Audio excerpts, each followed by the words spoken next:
लोग तो अपने अपने मंदिरों की तामीर के लिए अरबों रुपए जमा कर रहे हैं, अरबों रुपए, और ऐलान कर रहे हैं हम 1000 ट्रेन फ्री कर देंगे।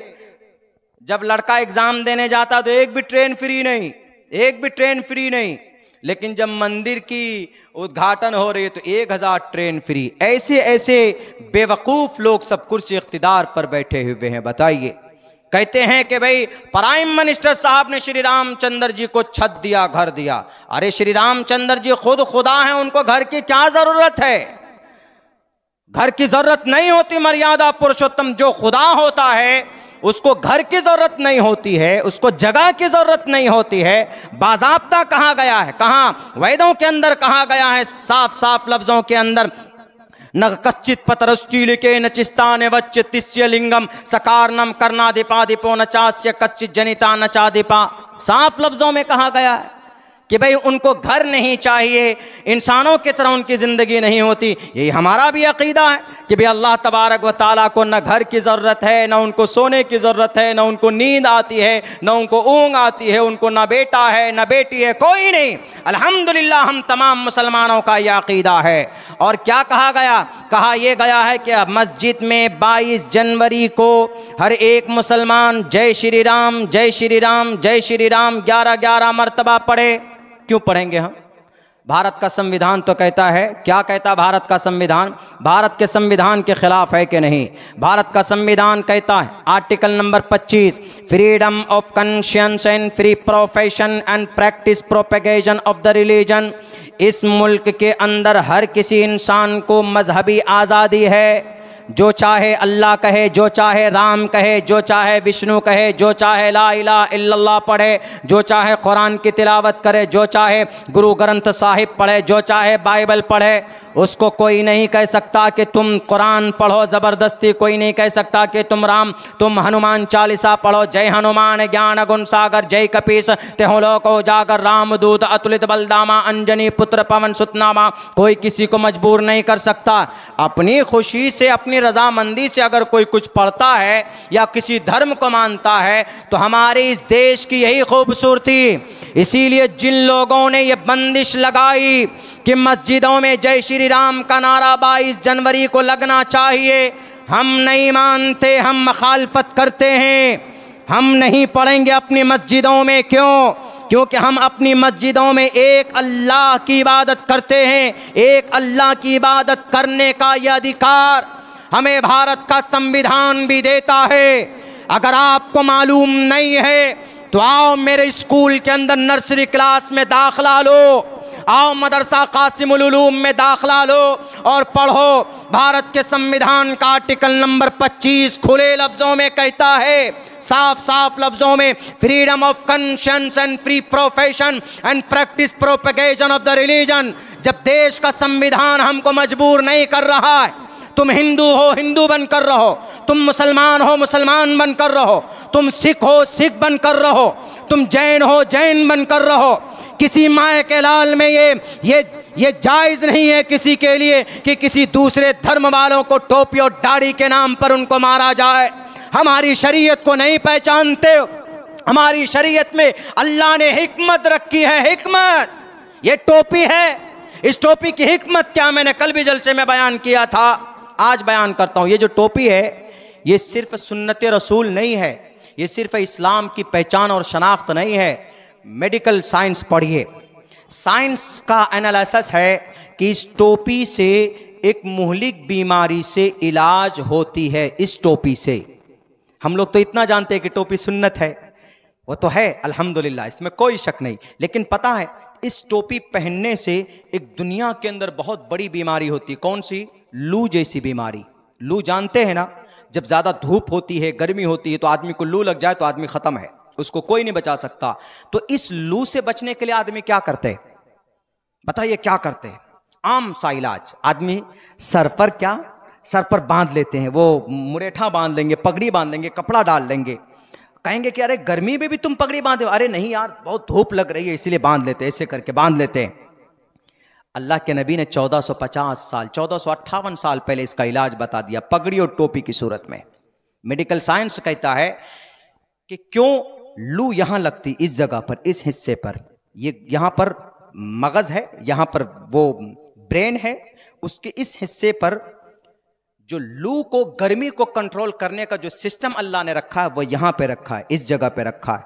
और इस जगह पर अगर ज्यादा गर्मी लग जाए तो आदमी को लू लग जाती है और फिर आदमी मर जाता है। तो इस जगह की हिफाजत अगर कोई चीज कर सकती है, टोपी और पगड़ी ही कर सकती है। दुनिया वालों, है निजाम तुम्हारे पास ऐसा नहीं है। हमारे नबी के कदमों में गिर जाओ तो इंशाअल्लाह तबारक व तआला दुनिया के फितनों से भी महफूज हो जाओगे। कोरोना से बचने का क्या तरीका? सबसे पहले, बीमारी वैक्सीन बाद में है, सबसे पहले कोरोना से बचना है तो क्या करना? मोदी जी बोल रहे हैं क्या? हाथ धो, हाथ सैनिटाइज करो। हमारे नबी 1450 साल पहले बोल के गए कि नहीं बोल के गए? जब खाना खाओ तो हाथ धो के खाओ, घर पे बैठो तो हाथ धो करके बैठो, कोई भी काम करो तो पाकी हासिल करके बैठो। तो ये कोरोना जैसी मुहलिक बीमारी, उत्तर प्रदेश के जो लाल बुजक्कर है, लाल बुजक्कर उत्तर प्रदेश को क्या बोलते हैं? हम सुन्नत को नहीं मानते, हम हाथ क्यों धोएंगे? तो अल्लाह कहता हाथ नहीं धोगे, सुन्नत को नहीं मानो, लाओ कोरोना को भेज दिया चीन से, जाओ कोरोना जरा समझा दो हाथ धोने की क्या फजीलत है। कोरोना आया, आने के बाद कब्जा किया, उसके बाद सब लोग चीखने लगे भैया कोरोना से बचना है तो हाथ धो करके पकड़ो किसी चीज को। अब यानी अल्लाह के नबी की सुन्नत का जो फायदा 1458 साल पहले बताई गई थी, अब इन लोगों को अब कोरोना ने समझा दिया। नहीं समझोगे तो कोरोना तुमको इसका फायदा समझा देगा। दूर से दूर दूर रहो, 6 फीट दूरी, कोरोना से है बचना जरूरी तो रहो 6 फीट दूरी, सोशल डिस्टेंस, है ना? पता है ये क्यों किया था? CAA कानून बना है, अभी लागू होने वाला है ये CAA। CAA का मतलब है लोगों को अलग अलग करना, हिंदू को अलग, मुस्लिम को अलग करना। तो अल्लाह ने कहा अच्छा बहुत भेदभाव कर रहे हो तुम, एक कोरोना जाओ जरा बता दो भेदभाव क्या होती, सबको अलग अलग करो। तो कोरोना ने आकर, कोरोना आया तो सबको बता दिया, कोई किसी से नहीं मिलेगा। मिलता था कोई किसी से? कहीं पर भी नहीं। रेलवे लाइन में भी दूर खड़े रहो, चाय के दुकान में भी दूर खड़े रहो। मोदी जी भी बोलते थे दूर खड़े रहो अगर कोरोना से बचना है। तो यह अल्लाह ने कोरोना के जरिए से बचा दिया कि भाई CAA तुम भेदभाव करना चाहते हो, लोग कोरोना ने तुमको बता दिया कि तुमको दूर कैसे रहा जा सकता है। अपने बच्चों से भी लोग दूर हो गए। बाहर से आते थे क्या बोलते थे? बेटे दूर रहो, वहीं पर रहो, तुम वहीं पर रहो, वहीं पर रहो, तुम मिल नहीं सकते मुझसे, पहले हाथ धोने दो। हाथ भी धोते थे, सैनिटाइज करते थे। नहीं समझोगे तो कोरोना के जरिए अल्लाह तबारक व तआला तुम्हें समझाएगा। मेरे भाइयों, तो ये सारी बातें कुरान, हदीस, इनकी बका, इनकी हिफाजत सिर्फ एक जगह है, मदरसा और मकतब। अल्हम्दुलिल्लाह आपका मदरसा देखकर मैं बहुत खुश हुआ हूँ, बहुत ज़्यादा खुश हुआ हूँ और दिल से दुआ निकली है कि ये आप लोगों के, आपके इलाके के लिए ये मदरसा, ये दीन का किला है। मदरसा नहीं होगा तो आलिम नहीं पैदा होंगे, अगर उलमा पैदा नहीं हुए तो फिर निकाह, जनाजा, शादी बियाह में मसाइल, तलाक, खुला, विरासत, ये मसला कौन बताएगा?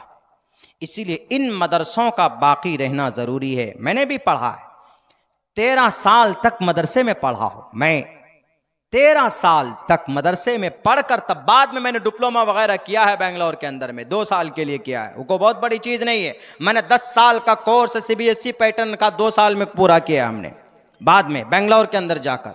लेकिन 13-14 साल तक मुस्तकिल मैंने मदरसे में तालीम हासिल की है।